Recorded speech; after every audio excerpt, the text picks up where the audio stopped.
কথায় কথায় বাংলা ছাড়, দেশটা কি তোর বাপদাদার। 18 কোটি কণ্ঠের এক স্লোগানে জন্ম হয় নতুন বাংলাদেশের। 36শে জুলাই ছাত্র জনতার ঐক্যবদ্ধ চেতনার দাবানলে পতন ঘটে সারা বিশ্বের ফ্যাসিস্টের গডমাদার শেখ হাসিনার। নাগরিক সচেতনতার এক দফায় 15 বছরের গুম খুন লুট ভোট চুরি কুশীলবরা লেজ গুটিয়ে পালাতে বাধ্য হয়। 18 কোটি কণ্ঠের এক স্লোগানে জন্ম হয় নতুন বাংলাদেশের। তখন আমরা বিশ্বাস করি মাননীয় স্পিকার, ভোটের অধিকার বলুন, রাষ্ট্র সংস্কার বলুন, জুলাইয়ের চেতনার বাতিঘর, সমস্ত চেতনার বাতিঘর আপনি আমি আমরা আমাদের মধ্যে নিহিত। যে কথাটি আমরা আজকে সংসদে বারবার বলছি মাননীয় স্পিকার, আমার বেটা মারলু কেন।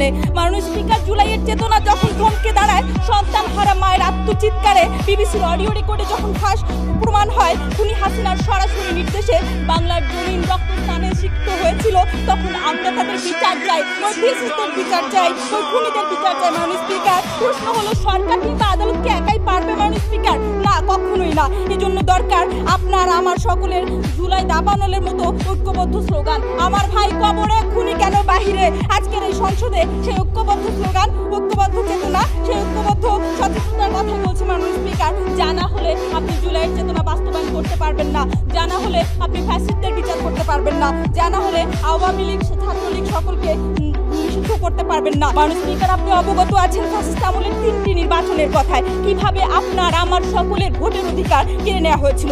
2014-এর বিনা ভোটের নির্বাচন, 2018-র রাতের ভোটের নির্বাচন, 2024-এ আমির নির্বাচন। মাননীয় স্পিকার, আমরা বিচার চাই আজকে ওই নির্বাচন কমিশনের, আজকে আমরা বিচার চাই ওই নির্বাচনে জড়িত অপরাধীদের, পুলিশ প্রশাসন সকলের, যাতে করে আর কেউ আমার আপনার ভোট কেড়ে নিতে পারবে না, যাতে করে মাননীয় স্পিকার কেউ খুশিতে বা ঠেলায় ভোট দিতে পারবে না।